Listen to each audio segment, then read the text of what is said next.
Hello बच्चों, जैसा कि आपको पता है कि हम वीडियो के माध्यम से आजकल अध्ययन कर रहे हैं।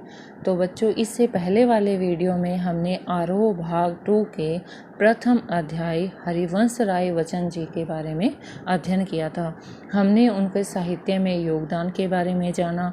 उनका जन्म सन 1907 इलाहाबाद में हुआ और उनके जो पूरा वाङ्मय है वो बच्चन ग्रंथावली के नाम से 10 खंडों में प्रकाशित है। तो बच्चों, उम्मीद करती हूँ कि आपने उस वीडियो को सुना होगा और उसके नोट्स भी बनाए होंगे। तो बच्चों, आज हम उनकी पहली कविता आत्म परिचय के बारे में जानेंगे कि आत्म परिचय, आत्म यानी अपने बारे में, परिचय यानी परिचय कराना। कि व्यक्ति जो मनुष्य जो है उसकी हमेशा से आदत क्या होती है कि वो खुद के बारे में कम और दूसरों के बारे में ज़्यादा जानने की कोशिश करता है। तो यहाँ पर जो कवि है, जो प्रसिद्ध कवि हैं, उन्होंने क्या कहा है कि अपने बारे में जानो, अपने अनुसार जियो, और चाहे अपने जीवन में सुख हो या दुख हो, हमें क्या है अपने जीवन में भी प्यार रखना चाहिए और हमें प्यार ही दूसरों को बांटना चाहिए। तो बच्चों, देखते हैं हम उनकी कविता आत्म परिचय के बारे में। तो देखो, पहले 4 पंक्तियां पढ़ते हैं। मैं जग जीवन का भार लिए फिरता हूँ, फिर भी जीवन में प्यार लिए फिरता हूँ। कर दिया किसी ने झंकृत, जिनको छूकर मैं सांसों के 2 तार लिए फिरता हूँ। तो बच्चों, ये जो प्रथम पैराग्राफ है या जो प्रथम कविता की 4 पंक्तियां हैं, तो इन पंक्तियों के जो मतलब कठिन शब्द है उनके अर्थ मैंने यहाँ पर लिख दिए हैं। तो आप इन अर्थ को भी एक बार थोड़ा ध्यान जरूर देना, ताकि आपको अगर ये कठिन शब्द है इनके अर्थ पता होगा तो आप व्याख्या भी आसानी से कर सकते हैं। तो बच्चों, इन पंक्तियों में कवि क्या कहा, मैं शब्द किसके लिए उपयोग में ले रहे हैं? खुद के लिए। जग यानी संसार रूपी जो ये जीवन है का भार क्या होता है? कष्ट, बोझ, जिम्मेदारियां। तो यहाँ पे जो कवि हैं वो कहना चाहते हैं कि इस संसारिक जीवन में मेरे ऊपर बहुत सारी जिम्मेदारियां हैं और मैंने अपने जीवन में बहुत सारे कष्ट उठाए हैं। तो मैं अपने जीवन में क्या है, उन सारे कष्ट को, उन सारी जिम्मेदारियों को, उन सारे बोझ को लेकर अपने साथ चलता हूँ। लेकिन फिर भी मैं क्या है, हमेशा जीवन में प्यार लिए फिरता हूँ, यानी प्यार में ही जीना चाहता हूँ और प्यार को ही मैं बांटना चाहता हूँ। तो यहाँ पर जो कवि है वो कहते हैं कि संसार ऐसा होना चाहिए जिसमें आपस में जो व्यक्ति, एक व्यक्ति दूसरे व्यक्ति से ईर्ष्या का, द्वेष का, घृणा का जो भाव है उसे ख़त्म कर दे और आपस में मिलजुल कर प्रेम से रहे। तो बच्चों, यही इन 2 पंक्तियों का अर्थ है कि यहाँ पर जो कवि हैं वो कह रहे हैं कि मैं अपने सांसारिक जीवन में बहुत सारे कष्ट झेल चुका हूँ, बहुत सारी जिम्मेदारियों को उठा चुका हूँ और उनसे मुझे क्या है, बहुत सारी परेशानियाँ हुई, उनसे मुझे दुख भी प्राप्त हुआ। लेकिन फिर भी क्या है, मैं अपने जीवन में हर समय क्या है, प्यार को ही अहमियत देता हूँ। कर दिया किसी ने झंकृत, जिनको छूकर मैं सांसों के 2 तार लिए फिरता हूँ। यहाँ पर बच्चों किसी शब्द आया है, तो किसी को यहाँ पर इस पूरी कविता में कहीं भी स्पष्ट नहीं किया गया है कि ये किसी शब्द किसके लिए है।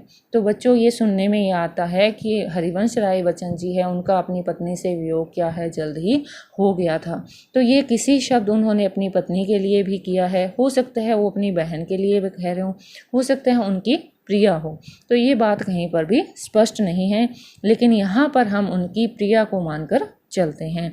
तो देखो बच्चों, झंकृत क्या होता है? प्रेम उत्पन्न कर देना। जिस तरह से वाद्य यंत्र होता है, वीणा जो वाद्य यंत्र होता है, जब हम उसके तारों को छूते हैं तो उनमें से क्या है, संगीत उत्पन्न होता है जो कि काफ़ी मधुर होता है। तो उसी तरह से यहाँ कवि कहना चाहते हैं कि मेरा एक साधारण सा सीधा सा जीवन था, लेकिन किसी अज्ञात व्यक्ति के आ जाने से मेरे जीवन में क्या है, प्रेम उत्पन्न हो गया है। मैं सांसों के 2 तार, यानी मैं अपने सांसों में उसी प्रेम रूपी मधुर ध्वनि को लिए फिरता हूँ, यानी मैं अभी भी उसी भी प्रेम के सहारे जीवन व्यतीत कर रहा हूँ। मैं स्नेह सुरा का पान किया करता हूँ, मैं कभी न जग का ध्यान किया करता हूँ। जग पूछ रहा उनको जो जग की गाते, मैं अपने मन का ही गान किया करता हूँ। तो बहुत ही खूबसूरत कविता है बच्चों ये। तो इसको आप ध्यान से सुनोगे तो आपको आसानी से ये समझ में भी आ जाएगी। तो स्नेह सुरा, स्नेह क्या होता है? प्रेम रूपी, सुरा कहते हैं मदिरा या शराब को। तो यहाँ पर जो कवि है वो कहते हैं कि मैं जो प्रेम रूपी मदिरा है या जो शराब है, पान करना यानी उसी को ग्रहण करता हूँ, यानी मैं अपने जीवन में प्रेम को ही लिए रखता हूँ। मैं कभी भी जग यानी संसार का बिल्कुल भी ध्यान नहीं करता। तो जैसा कि ये कवि लिख रहे हैं उसी के अनुसार अपने एक कवित्री के बारे में देखते हैं, मीरा जी के बारे में, जो क्या है श्री कृष्ण की भक्ति करते थे और उनकी भक्ति में इतने विलीन हो गए कि उन्हें क्या है समाज की, परिवार की सुध बुध ही नहीं थी। तो उसी तरह से यहाँ पर जो हरिवंश राय बच्चन जी है वो कह रहे हैं कि मैं अपने जीवन में प्रेम को ही रखता हूँ, प्रेम को ही बांटना चाहता हूँ। मुझे इन चीज़ों से फ़र्क नहीं पड़ता कि ये संसार मुझसे क्या कहना चाहता है या मुझसे क्या करवाना चाहता है। मैं तो हर समय क्या है प्रेम रूपी जो मदिरा है उसी को ही ग्रहण करता हूँ और उसी में ही मैं मस्त रहता हूँ। जग पूछ रहा उनको जो जग की गाते, गाते यानी जो गुणगान करते हैं, जग यानी संसार की, मैं अपने मन का गान किया करता हूँ। मन का गान करना यानी जो मेरे मन में जो प्रेम समाया हुआ है उसी के गीत बनाकर मैं क्या है उसका ही गुणगान किया करता हूँ। तो जग पूछ रहा यानी संसार की, अपने समाज की, परिवार में एक रीत होती है कि जो दूसरों की प्रशंसा करते रहते हैं, सब लोग क्या है उसी को ही पूछते हैं। तो मैं ऐसा नहीं करता, मैं दूसरों का गुणगान नहीं करता, मैं तो क्या है अपने मन का गीत गाता हूँ। मेरे मन में क्या है जो प्रेम समाया हुआ है तो मैं लोगों में वो प्रेम रूपी गीत ही बांटना चाहता हूँ। आगे देखो बच्चों इनकी आगे वाली पंक्तियाँ कि मैं निज उर के उद्गार लिए फिरता हूँ। उर यानी हृदय, उद्गार यानी मन के जो भाव हैं और उनके मन में कैसे भाव हैं, प्रेम रूपी जो भाव है। मैं निज के उर के उपहार लिए फिरता हूँ, है यह अपूर्ण संसार ने मुझको भाता, मैं स्वप्नों का संसार लिए फिरता हूँ। बहुत ही सुंदर पंक्तियाँ यहाँ पर हरिवंश राय बच्चन जी ने कही है कि निज यानी अपने, उर यानी हृदय में, मैं तो अपने हृदय में क्या है अपने ही मन के जो प्रेम रूपी भाव है उन्हें लिए फिरता हूँ और मैं क्या है अपने हृदय में प्रेम को ही उपहार के रूप में लोगों तक पहुँचाना चाहता हूँ। मुझे ये जो अपूर्ण संसार है ये बिल्कुल भी अच्छा नहीं लगता। भाता यानी अच्छा नहीं लगता। अपूर्ण कैसे हुआ? क्योंकि कवि को तो क्या है अपना संसार किससे पूर्ण लगता है? प्रेम से, स्नेह से, आपस में मिलजुल कर रहने से। लेकिन वास्तव में जो अपना संसार है वो क्या है? अपूर्ण है। इसमें दूसरों के प्रति ईर्ष्या का भाग है, द्वेष का भाग है, छल कपट का भाव है। तो ये सारे जो भाव है इससे अपना संसार क्या है, जो कवि ये मानते हैं कि ये जो संसार क्या है अपूर्ण संसार है, ऐसा संसार मुझे अच्छा नहीं लगता। मैं तो अपने स्वप्नों में क्या है प्रेम रूपी संसार की कल्पना करता हूँ और उसी प्रेम रूपी संसार में मैं रहना चाहता हूँ। तो देखो बच्चों कि मैं जला हृदय में अग्नि दहा करता हूँ, सुख दुख दोनों में मगन रहा करता हूँ। जग भव सागर तरने को नाव बनाए, मैं भव मौजों पर मस्त बहा करता हूँ। तो बच्चों यहाँ जो हरिवंश राय जी की पंक्तियाँ हैं वो इस लोक से संबंधित भी है और परलोक से भी उन्होंने संबंधित किया है। तो देखो कि मैं जला हृदय में यानी किस में जल रहे हैं? वो प्रेम के भाव में जल रहे हैं और उनकी अग्नि यानी प्रेम रूपी जो अग्नि है वो उनके हृदय में हर समय जलती रहती है और वो क्या सुख और दुख में हमेशा क्या है एक ही समान मगन रहते हैं। यानी ना तो वो सुख में वो ज़्यादा खुशी व्यक्त करते और ना दुख आने पर वो उस दुख को व्यक्त करते हैं। वो तो अपने मन में क्या है प्रेम को, भाव को लिए ही रहते हैं और सुख दुख में एक समान ही अपने व्यवहार को रखते हैं। जग भव सागर, भव सागर यानी इस संसार रूपी सागर को तरने यानी पार करने के लिए या मुक्ति प्राप्त करने के लिए नाव बनाए। नाव यानी भक्ति को माध्यम बनाते हैं। तो दूसरे लोग क्या करते हैं कि इस संसार को पार करने के लिए कि हमें स्वर्ग की ही प्राप्ति हो, इसलिए वो किसी न किसी चीज़ को माध्यम बनाते हैं।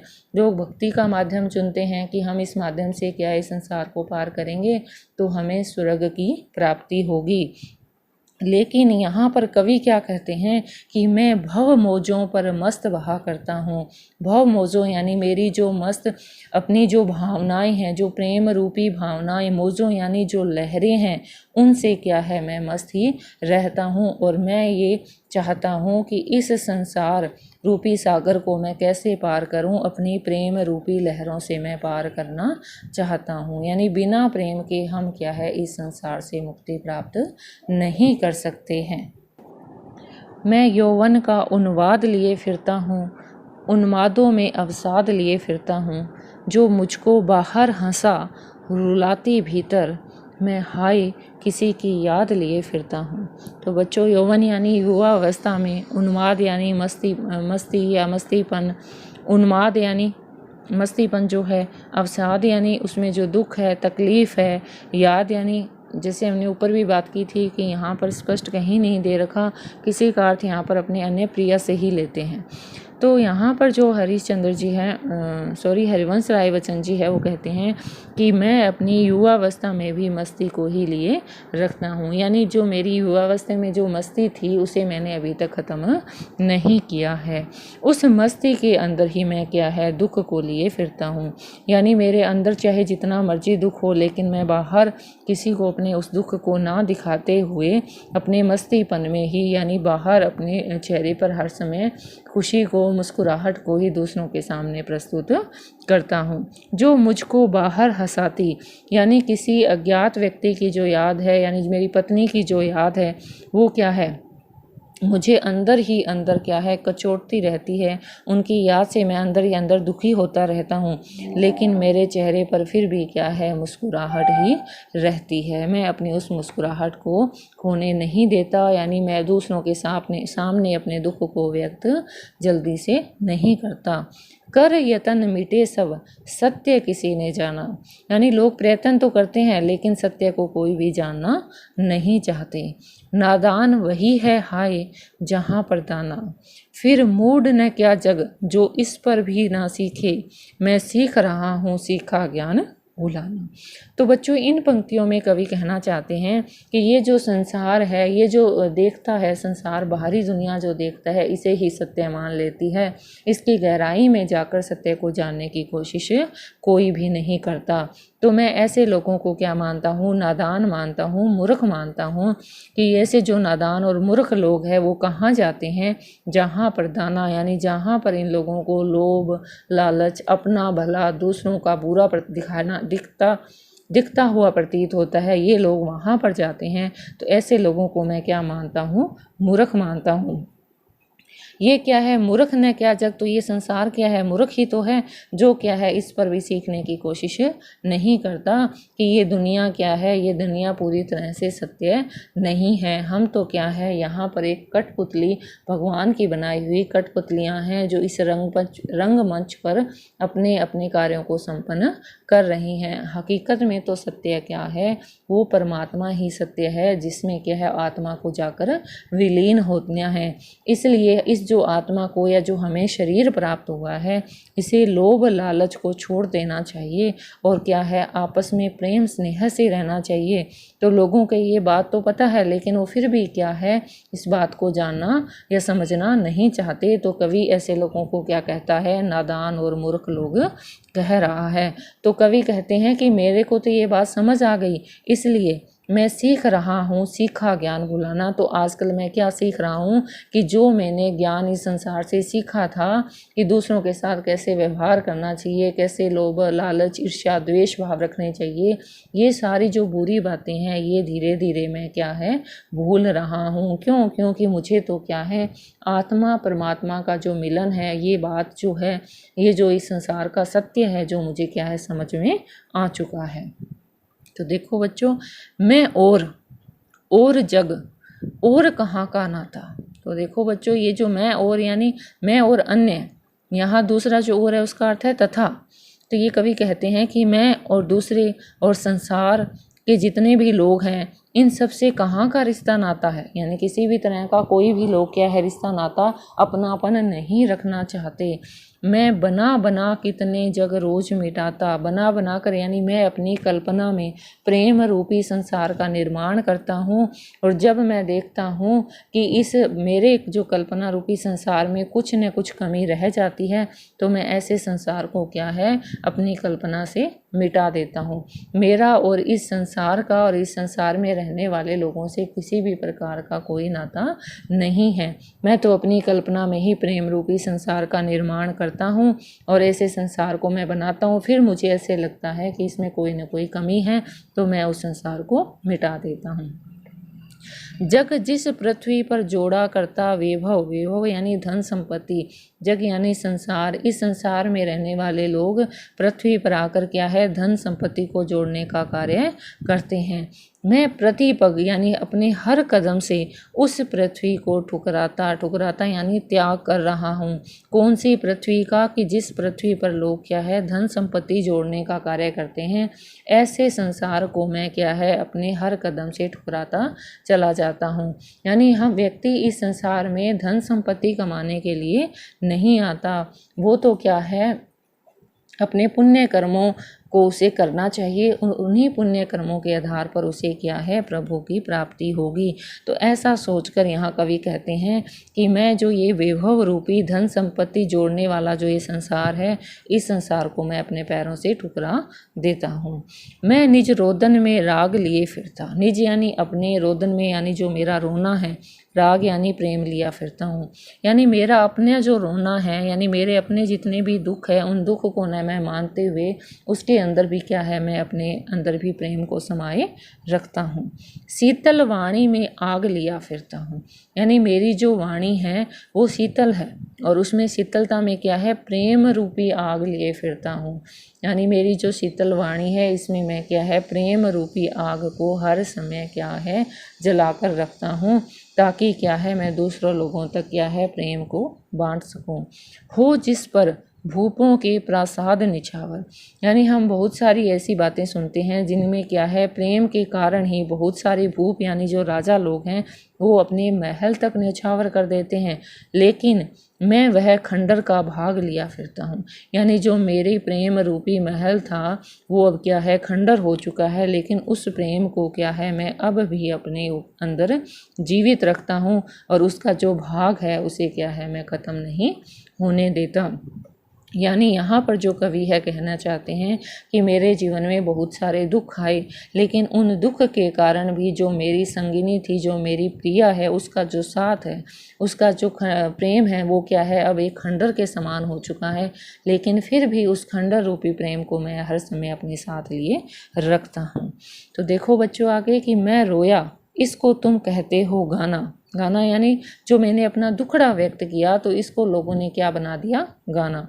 मैं फूट पड़ा यानी पूरे मन में जितने भी मेरे भाव थे वो मैंने व्यक्त कर दिए, तो इसको लोगों ने छंद बना दिए। छंद क्या होते हैं बच्चों? कि हमारी जो वर्णमाला है उसमें मात्रा के वर्णों का जो विन्यास होता है उसे छंद कहते हैं, और छंदों से ही क्या है कविता का निर्माण होता है। तो कवि ने जब अपने मन के उद्गार या मन के भाव जो व्यक्त किए तो लोगों ने उसे कविता बना दिया। क्यों कवि कहकर संसार मुझे अपनाए, मैं दुनिया का हूँ एक नया दीवाना। तो यहाँ पर कवि कहना चाहते हैं कि मैं जब कुछ भी लिखता हूँ या अपने भावों को व्यक्त करता हूँ तो लोग मुझे क्या समझ लेते हैं, कवि समझ लेते हैं, लेकिन मैं कवि नहीं हूँ। मैं तो क्या हूँ, दुनिया का एक नया दीवाना हूँ। दीवाना यानी जो मस्ती बांटने वाला है, मस्ती में ही जीने वाला है। मैं तो दुनिया में क्या है प्रेम को ही बांटना चाहता हूँ। मैं दीवानों का वेश लिए फिरता हूँ, वेश यानी दीवानों की जो वेशभूषा है उसको मैं धारण किए रखता हूँ। मैं मादकता निशेष लिए फिरता हूँ, यानी मैं अपने जीवन में क्या है मस्ती, मादकता यानी जो मस्ती है उसे पूरी तरह ही लिए रखता हूँ। यानी मेरे प्रेम, मेरे जो व्यवहार है, मेरा जो जीवन है उसमें क्या है प्रेम के अलावा किसी अन्य भाव को स्थान ही नहीं है। जिसको सुनकर जग झूम झुके लहराए, मैं मस्ती का संदेश लिए फिरता हूँ। तो यहाँ पर कवि जी बहुत ही सुंदर लाइन कहना चाहते हैं कि मैं तो अपनी ऐसी मस्ती लिए रखता हूँ, ऐसी मस्ती में गाने जो लिखता हूँ या जो कविताएं जो लिखता हूँ ऐसी होनी चाहिए जिसमें क्या हो, मस्ती का ही यानी प्रेम का ही संदेश हो। और ऐसे प्रेम के संदेश को लोग सुनकर संसार के जो लोग हैं वो झूम उठे और झुक जाए और लहराते हुए अपने जीवन को व्यक्त करें और उनके जीवन में जो ईर्ष्या द्वेष जैसी बुरी भावनाएं हैं वो दूर हो जाए। तो मैं हर समय क्या करता हूँ, मेरी कोशिश यही रहती है कि मैं इस संसार को प्रेम बांटूं और लोगों को आपस में प्रेम से रहना ही सिखाऊं। तो बच्चों, आप इस कविता को, आत्म परिचय जो कविता है, इसको ध्यान से सुनना, इसको समझने की कोशिश करना ताकि आप क्या है इसमें आने वाले प्रश्नों को आसानी से हल कर सकें।